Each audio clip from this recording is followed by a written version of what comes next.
Aleluya, para siempre eres la luz. El Señor esté con ustedes. Evangelio de nuestro Señor Jesucristo según San Lucas. Jesús, al entrar al templo, se puso a echar a los vendedores, diciéndoles: está escrito, mi casa será una casa de oración, pero ustedes la han convertido en una cueva de ladrones. Y diariamente enseñaba en el templo. Los sumos sacerdotes, los escribas y los más importantes del pueblo buscaban la forma de matarlo, pero no sabían cómo hacerlo, porque todo el pueblo lo escuchaba y estaba pendiente de sus palabras. Palabra del Señor.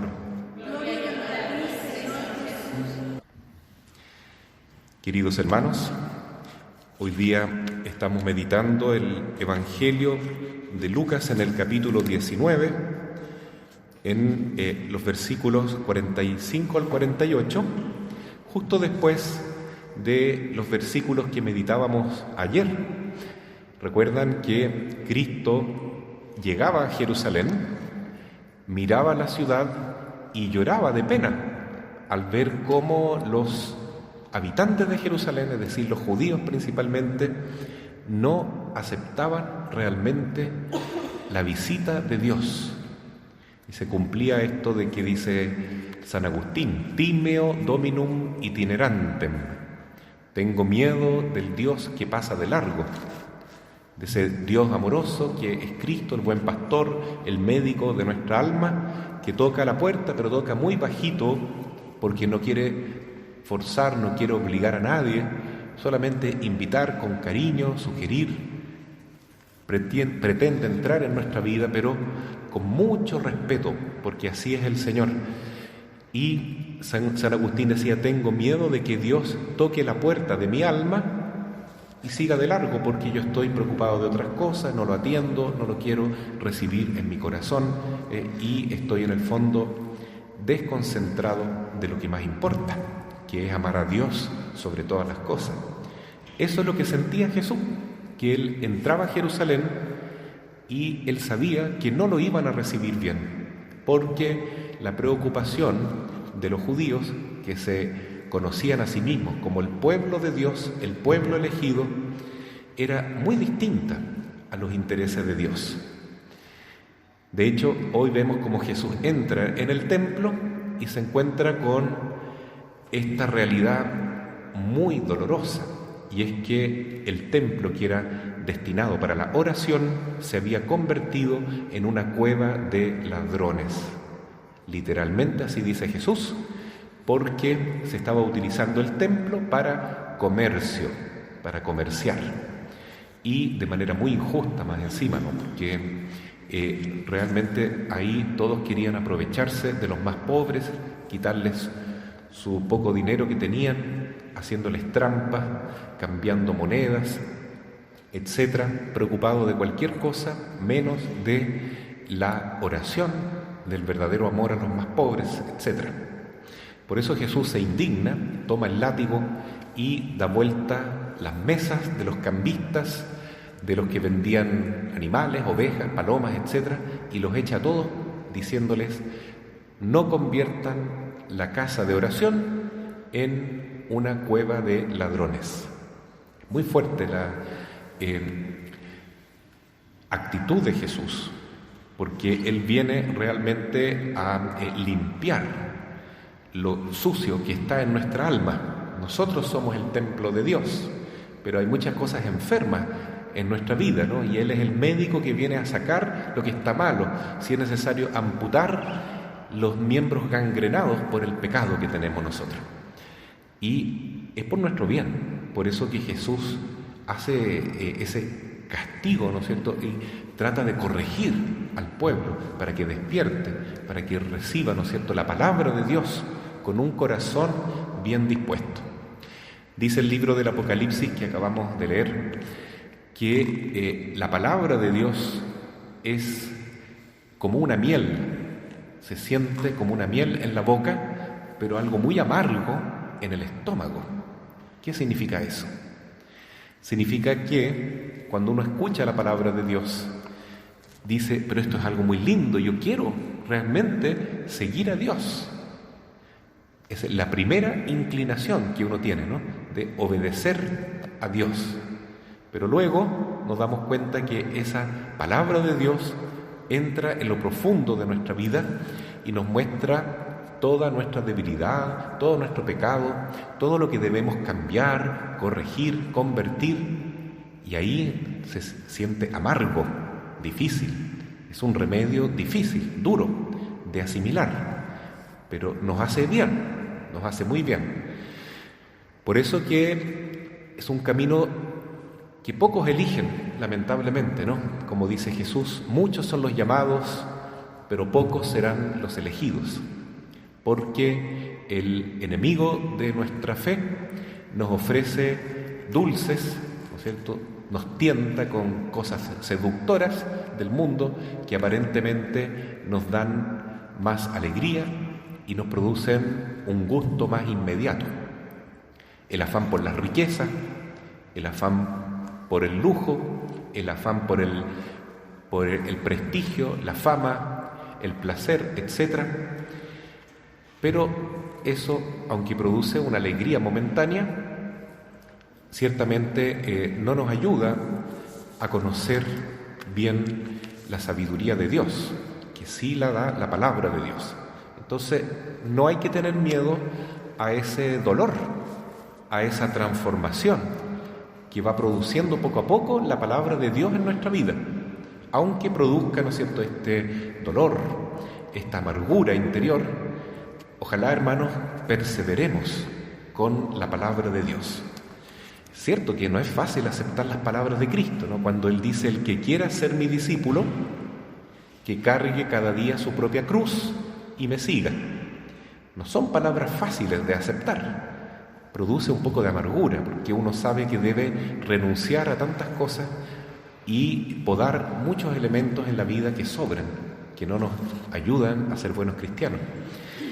Pero tenemos una madre que endulza nuestras cruces, ¿no? Si nos resulta un poquito amargo, difícil escuchar estas palabras, aceptar la corrección de Dios, nos dice San Luis María de Montfort, el gran santo mariano, que María es la dulzura de nuestras cruces. Por eso en el mes de María nosotros nos dejamos cobijar por la reina y nos ponemos bajo su protección para que ella haga sentir a cada uno de nosotros que la palabra de Dios en realidad es lo mejor y lo más dulce que tenemos. Va a ir produciendo su obra, nos va a ir transformando interiormente como una quimioterapia espiritual, ¿cierto? Pero ella va a endulzar, ella va a transformar ese trago amargo en un trago dulce. Por eso entonces María es el camino más corto, más seguro, más perfecto y más eficaz para llegar a Cristo, para hacer la voluntad de Dios, para ser verdaderamente discípulos, para dejar que la palabra de Dios nos transforme. Y así entonces permitir que en nuestra vida se produzca esta reparación del Sagrado Corazón de Jesús. ¿Cómo se hace eso? Cuando nuestro cuerpo se utiliza para la gloria de Dios, no para el pecado, sino para glorificar a Dios con obras de caridad, con obras de santidad, de virtud, de oración, porque nuestro cuerpo es el templo del Espíritu Santo. No debe ser usado entonces para cosas malas, ¿ya? Y que todo lo que hagamos, dice San Pablo, sea para la gloria de Dios, sea que comamos, que durmamos, que bebamos, que hagamos cualquier cosa, estudiemos, trabajemos, oremos, todo lo que hagamos en día a día sea para glorificar a Dios. ¿Cómo vamos a poder hacer esto? Bueno, el camino es María, para hacer la voluntad de Dios, para seguir a Jesús, ser buenos discípulos. Sigamos entonces el llamado de la Madre. Junto a ella experimentaremos que no es difícil, que ella nos dará la gracia necesaria para vivir la voluntad de Dios y que nuestra vida sea una reparación al Sagrado Corazón de Jesús, que como veíamos ayer, llora ante Jerusalén, llora ante esta iglesia que muchas veces lo niega, que muchas veces en sus miembros pecadores rechaza la bondad de Dios. Entonces es el consuelo, la reparación que el Sagrado Corazón de Jesús espera de nosotros, y la Virgen María sin duda hará que nuestra vida sea para la gloria de Dios. Por último, hoy celebramos la fiesta de la Basílica de San Pedro y la Basílica de San Pablo. La Basílica de San Pedro es donde se conoce, más bien dicho, como el Vaticano, y ahí reposan los restos de San Pedro. Y la Basílica de San Pablo es donde están los restos mortales de San Pablo. Estas son las dos grandes columnas de la Iglesia. Por supuesto que este mensaje que entregan los apóstoles a la Europa antigua, ¿no? Italia, España, Grecia, todos esos países recibieron la palabra de Dios, sí, pero también persiguieron a los cristianos. Es decir, como dice hoy el Apocalipsis, el mensaje cayó al principio en forma dulce y luego amarga, y después produjo un fruto muy bonito, porque la Iglesia creció, se expandió en Europa y en el mundo entero, y produjo muchos frutos de santidad. Durante estos 2000 años, muchos santos han surgido en la Iglesia. Y ahora que también estamos viviendo tiempos difíciles, porque se está produciendo una gran apostasía de la Iglesia, es decir, países que tradicionalmente eran católicos, eran cristianos, ya no lo son. Están dedicados a otras cosas, al materialismo, al consumismo, a los intereses mundanos, también a otras espiritualidades que vienen de Oriente o que no son cristianas, simplemente son paganas, y de ese modo entonces se produce una apostasía, es decir, una herejía, una separación de la Iglesia. Es un dolor grande que debe tener Jesús y la Santísima Virgen al ver que nosotros estamos despreciando el Evangelio y alejándonos tanto del buen camino.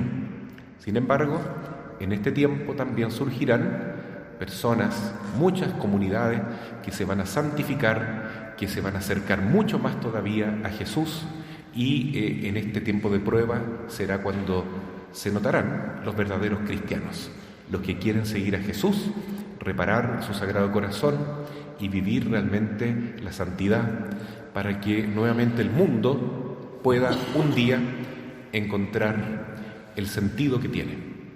Como dice San Agustín, tú nos creaste para ti, y vendrá un día, después de esta prueba que estamos viviendo, en que sobrevendrá la paz. ¿No? Así dice la Virgen, habrá un tiempo de paz en la tierra, un tiempo tan maravilloso que la inmensa mayoría de las personas vivirán en la voluntad de Dios. Habrá un amor inmenso a la Eucaristía. Las misas serán una detrás de otra, porque Jesús reinará con su corazón eucarístico. Todo el mundo va a querer estar en la Santa Misa. Habrá una conversión de todos los pueblos de la tierra. Se reconocerá que Jesús verdaderamente está presente aquí en la misa, en la Eucaristía. Y reinará también el corazón inmaculado de María, como ella prometió en Fátima. Será un tiempo de mucha, mucha alegría, mucha paz. Eso inclusive antes de la segunda venida de Cristo. Para eso nos estamos preparando. No pensemos entonces que todo este sufrimiento, toda esta situación que nos deja así como apesadumbrados y también que no entendemos nada, ¿qué está pasando? ¿Por qué hay tanta confusión en el mundo? Bueno, esto no es definitivo. Es un tiempo difícil, un tiempo de prueba, pero dice la Virgen que su corazón inmaculado triunfará. Entonces, adelantemos ese triunfo de María y del corazón eucarístico de Cristo con nuestro empeño por buscar la santidad, por convertirnos, por reparar y glorificar el Sagrado Corazón de Jesús, consagrándonos a Él y al corazón de María, y también entregándonos al cuidado y al patrocinio de San José. Así sea.